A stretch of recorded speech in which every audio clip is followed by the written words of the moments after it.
Hey everyone, Luke here with something a bit different now as I take a look back at the first three races of the 2020 F1 season. We've had the Austrian, Styrian and Hungarian Grand Prix, and while some things in the paddock might look a bit different because of the coronavirus protocols that the FIA and F1 have introduced, one thing that is constant is the dominance of the Mercedes Formula 1 team. They are looking the class of the field.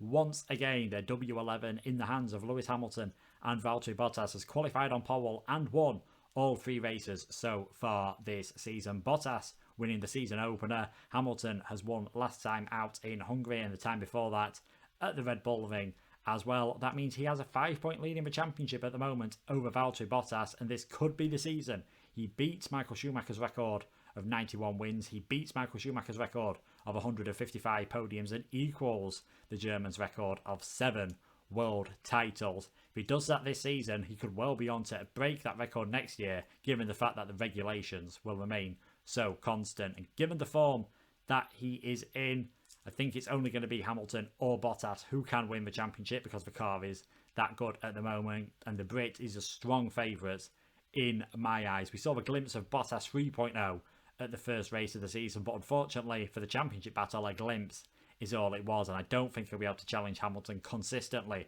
all over the season. And that car at the moment, probably the most dominant one Mercedes have made in Formula 1, could well win every race this season. In 2016, they won 19 out of 21. The only ones they didn't win were Spain because of an infamous crash between Rosberg and Hamilton, and of course Lewis blew up while in the lead of Malaysia that year as well, costing him a chance of winning the championship that season. Only reliability, I think, will stop them this time around, and they had a few problems in Austria with the gearbox. Thankfully for them, they were able to finish the race that time, Bottas winning, of course, Hamilton dropping down to 4th after a penalty for a collision with Alex Albon. As long as they keep it clean and manage to get both of their cars to the finish, can't see anyone stopping them this season. They are definitely, once again, the class of the field.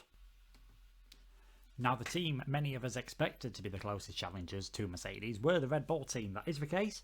They are currently second in the championship, but they are a bit further back than I think they would have expected to be at this point in the season. Verstappen 30 points at the moment off the lead of the championship, and he came very close to scoring no points, in fact, last time out, slipping off of the circuit on the way to the grid in Hungary. Managed to recover to get a second place, and that combined with his third place in the second race at the Red Bull Ring at the Styrian Grand Prix has put him in a fairly decent position to be best of the rest this season. His teammate Alex Albon has found it a bit more difficult in the Red Bull, and I think he's coming for some unfair criticism for how far off the pace he seems to be compared to Verstappen. He is doing a better job against Max than Pierre Gasly was doing. Let's not forget, it was only Pierre's second season in Formula 1, and it is only Alex's second season as well at the moment. He's not doing too bad of a job, but he does seem to be struggling with the car a bit more than Max is doing at the moment. It's very clear that Max is the clear number one in that team. We had Wingate Mark II 10 years after the original one with Vettel and Webber, with Verstappen breaking his wing at the first race of the season and Alex having to give up his updated wing to put it on Verstappen's car. But given all that, Alex, I don't think he's doing too bad of a job. He does seem to be a fairly consistent backup driver, but hopefully he'll be able to get a bit more pace over the season. I just don't think he's got that same natural ability that Max has got to wring a result out of the car that it probably doesn't deserve at the moment. Another driver who managed to get a result out of a car that it didn't deserve was Charles Leclerc, who finished second in the first race of the season, the Austrian Grand Prix. The SF1000 that Ferrari have used for this season could well be the worst Ferrari F1 car we have seen in a long time, possibly rivaling the F14T that they used in the first year of the hybrid era in 2014.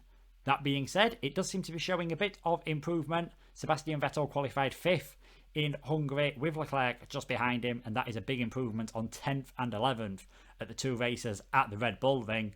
Maybe though that just shows that the chassis and aerodynamics aren't as big of a problem as they thought, and it could well be down to the Ferrari engine, which has been nerfed after that mysterious deal that they did with the FIA. The works team, and as well as Haas and Alfa Romeo, do seem to be struggling a bit more. It's safe to say Ferrari haven't dealt with the fallout from that deal as well as they could have done, and it's safe to say they haven't dealt with a driver change that they made over the lengthened winter break, as well as they could have done as well. It was shocking news when it was announced that Sebastian Vettel would be leaving the team at the end of this season, leaving the four-time world champion without a drive. Will he go into retirement at the end of this season, or will he find himself a drive in another team? Now, the team Vettel has been linked with the most is the Racing Point team. They'll be known as Aston Martin from 2021. They've been showing good form this season as well, with their controversial pink Mercedes concept, copying the Mercedes W10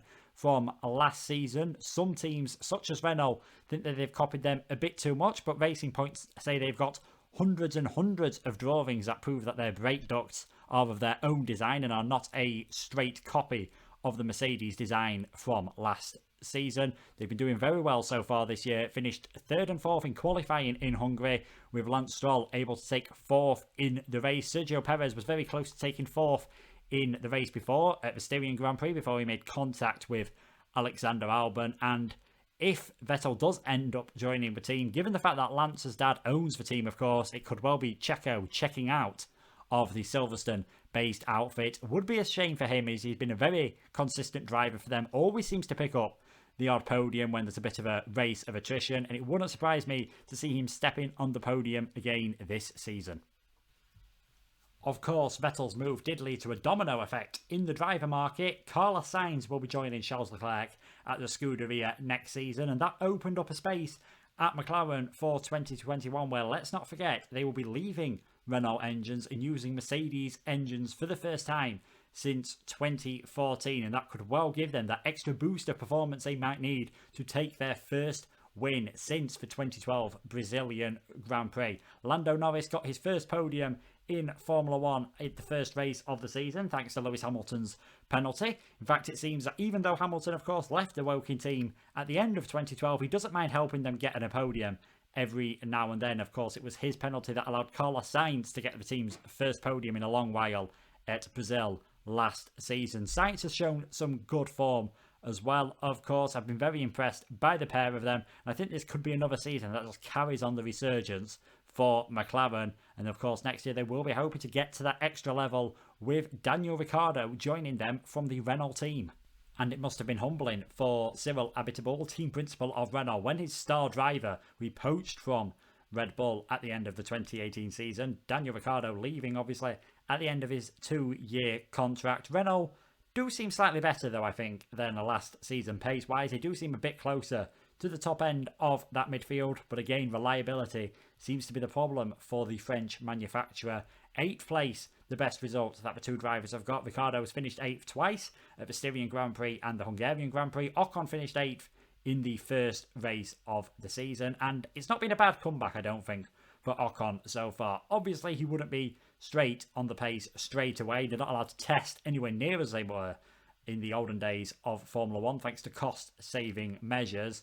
So it does take a bit of a time for drivers, once they have been out, to maybe get used to racing cars once again. But I do think those cost-saving measures are probably what convinced the Renault board to stay in Formula 1 next season, and stay in Formula 1 with the return of their 2-time World Championship winning driver. Yes, Fernando Alonso returning to the Enstone team for a 3rd spell with them. Won his last world title for them 14 years ago. He will be returning 39 years old next season, so probably past the peak of his powers. But if he's anywhere near as good as he was in his spell at McLaren, and there's sure to be fireworks. The man just seems to cause chaos at every team he is at. Always seems to be arguments, always seems to blame everyone but himself. But I can tell you, as a Formula 1 fan, I am so looking forward to him being back. A lot of people did think that Renault should have given the seat to one of their youngsters, perhaps Guan Yu Zhou or Christian Lundgaard from Formula 2, but I think you want the best drivers in Formula 1. I am glad they have brought Alonso back to the sport. He's playing the long game. He wants to see how they do in 2022 when the regulations change, and it would be so nice to see the Spaniard maybe just get onto the top step of the podium again and just remind us all what could have been if he'd made a few more intelligent decisions perhaps with his career choices.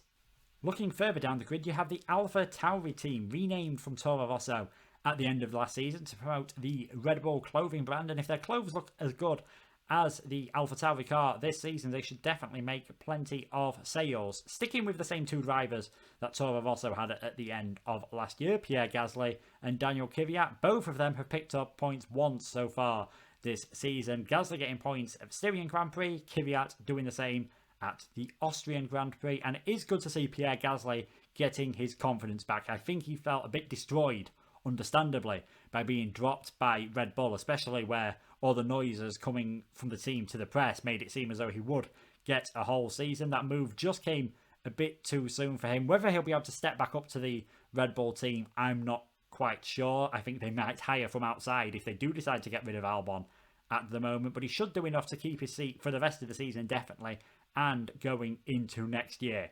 Kvyat has been solid, if not spectacular, and it wouldn't surprise me, though, if he does get replaced at the end of the season, perhaps by Red Bull Junior Yuki Tsunoda. Got a pole position so far this season. In his debut season in F2 has the Japanese driver, and Honda would definitely be keen to get a Japanese driver back into Formula 1. The first one since Kamui Kobayashi's last season at Caterham in 2014.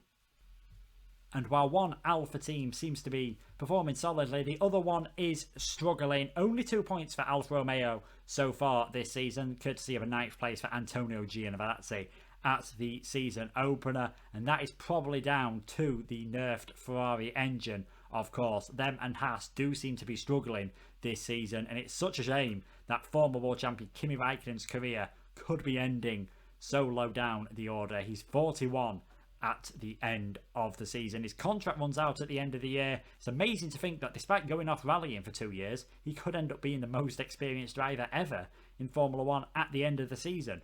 Who would replace him if he did retire? I think it'd be good for Alfa Romeo to go for Sergio Perez if he does leave Racing Point. Seems an experienced head, and it would be a shame, as I said earlier, for him to leave Formula 1. Wouldn't surprise me, though, if this is also Giovinazzi's last year in Formula 1. The Alfa Romeo team since 2018 has been set up as a bit of a Ferrari junior team, and I don't think he's quite cut out to race for the Scuderia. And Ferrari do have 5 juniors in F2 at the moment. Famously, of course, Mick Schumacher, son of Michael. He's performing better in F2 this season, has picked up a couple of podiums. Unfortunately for him, his Prema teammate Robert Schwartzman has performed even better than that. It's his rookie season, he's leading the championship at the moment, scored 2 wins so far, and if the Alfa Romeo seat is going to go to someone on pure performance, you've got to say Schwartzman is the favourite.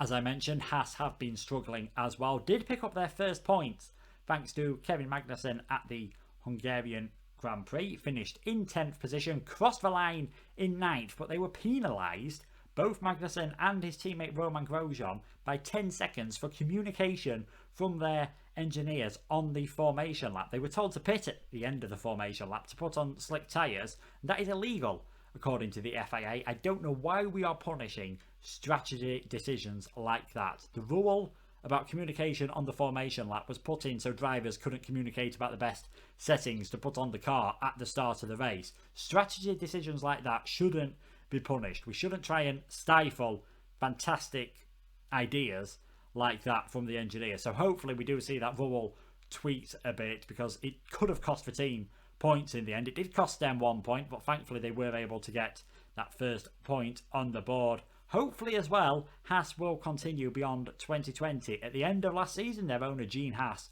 was talking about leaving the sport if their results don't improve. It doesn't like they're going to improve this season. Maybe the budget cap will get him to change his mind. They do seem to have dropped since 2018, where they were arguably the 4th fastest car that season, but reliability and operational issues, most famously with both cars having pit stop problems at the first race of the season in Australia, costing them big chunks of points. But I really hope Haas do stay in the sport. As I said, I don't think F1 can afford to lose any more teams.